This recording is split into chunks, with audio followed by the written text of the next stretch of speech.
There's this misconception, and I think it causes us a lot of trouble in life. And the misconception is that if I follow Jesus, my life will get easier. And you hear it come out, even in seasoned veteran Christ followers, you hear it come out, and it comes out in phrases like this: he's been a Christ follower for so many years and he still got sick. As if because he's been a Christ follower, he shouldn't get sick. Because being a Christ follower means you ought to have an easier life.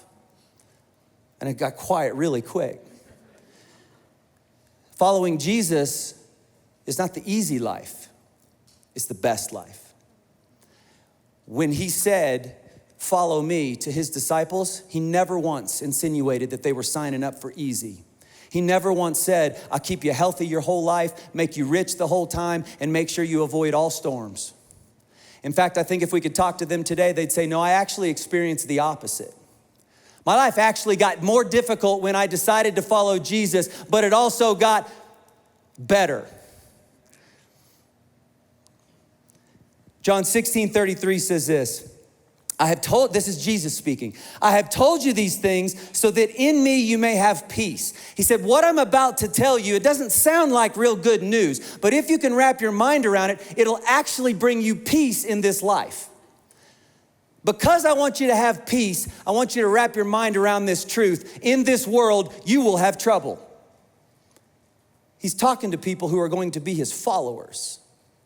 Following me does not mean you get to avoid trouble.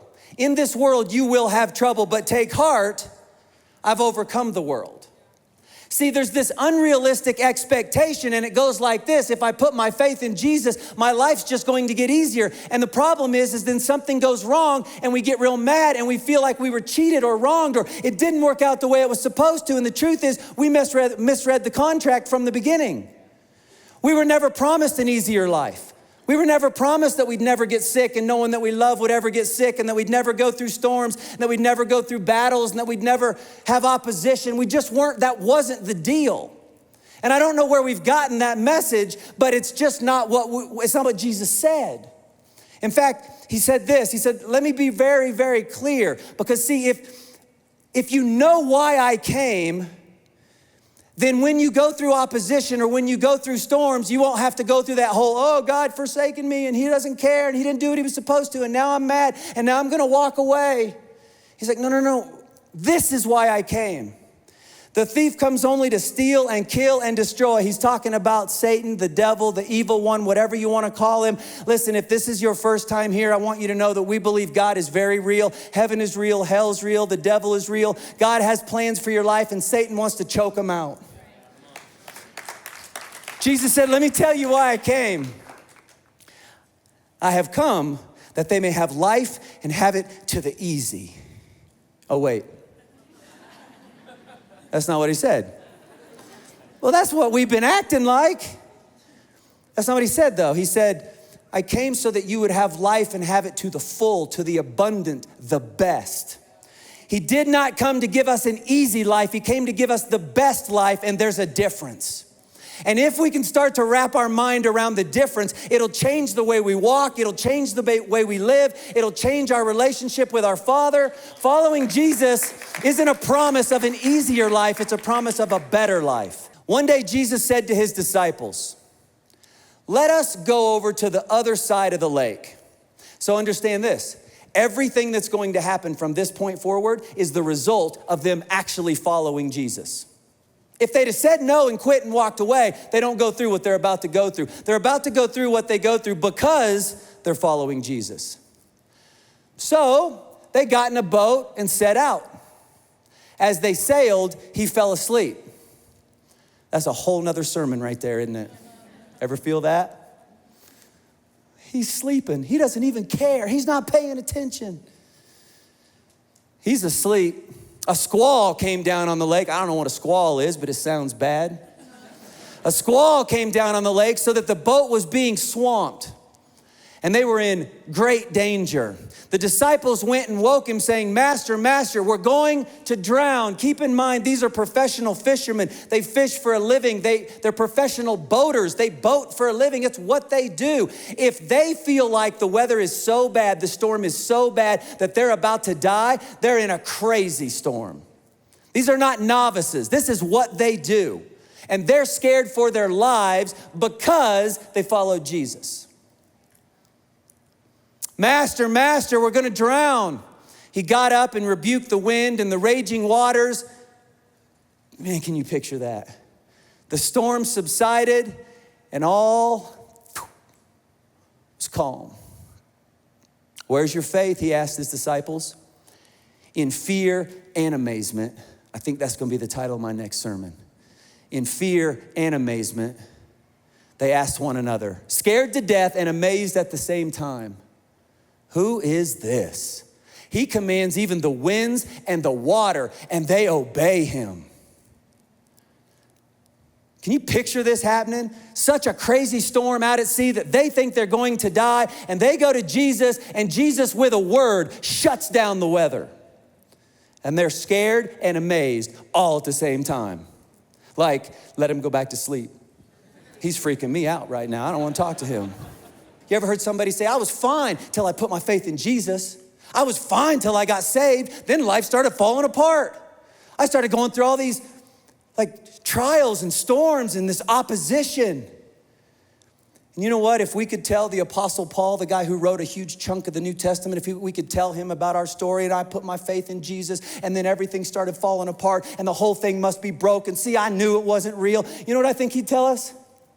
He'd probably go, oh, your life's been getting tough? Great. You must be exactly where you're supposed to be.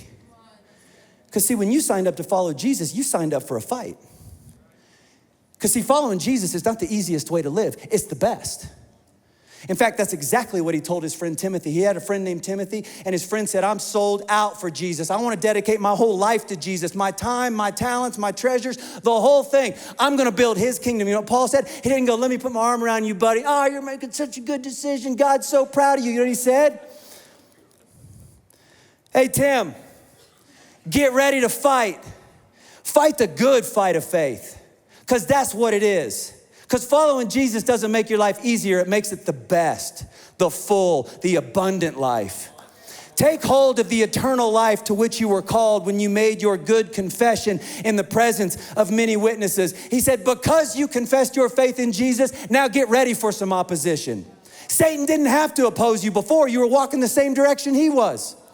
You just put your faith in Jesus. You just signed up for a fight because you got a calling on your life, because your life matters, because you're going to build God's kingdom. You better believe you're about to step into some opposition. And some of us need to be reminded the opposition I've been feeling is not an indication I ought to quit. It's a reminder I ought to start fighting. In fact, I was thinking this week, if you've been a Christ follower for a long time and you're kind of like, man, I don't remember the last time I've really had opposition. You ought to ask yourself, when's the last time you did some fighting? The only time the enemy stops throwing punches is when you stop fighting. As long as you're in the fight, as long as you're in the game, as long as you decide my life's going to matter, there's going to be some purpose on it, I'm going to build God's kingdom, we need to start expecting opposition. But we use the opposition as an excuse to quit. Too often, I think. We're all going through storms, church, every single one of us. And if you're not in one, you will be. It's just how it works. But when you follow Jesus, there's peace in the middle of the storm. A peace that doesn't even make sense.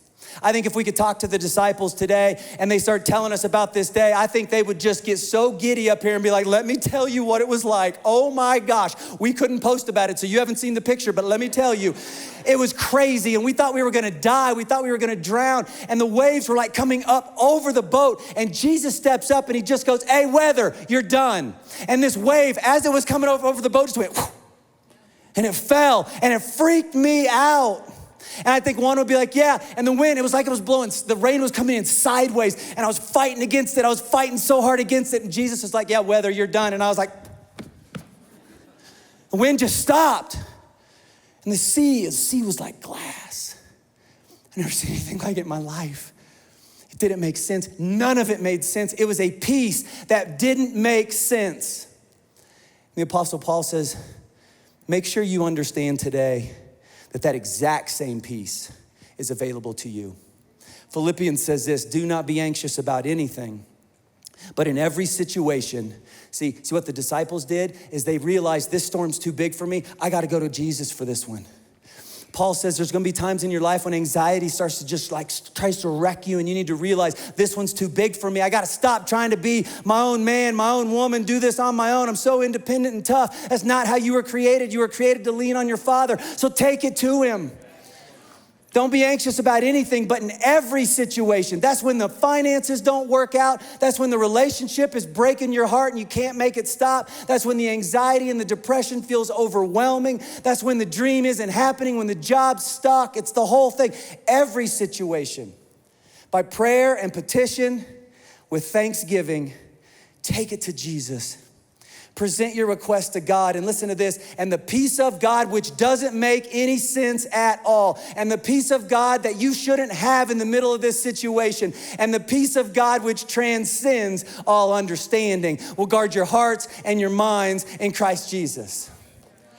We're going to go through storms, but when I choose to follow Jesus, I get his presence and his peace and his power made available to me in the middle of a storm. Following Jesus doesn't mean I get an easy life. It means I get an abundant life, a full life, the best life. Hey, thanks so much for watching. Make sure that you hit the subscribe button so that you never miss out on new content that we release as a church. Also, take a moment and share this message with a friend, and do not forget that you can join us here every Sunday as we go live with our Sunday morning worship experiences. Thanks again for watching.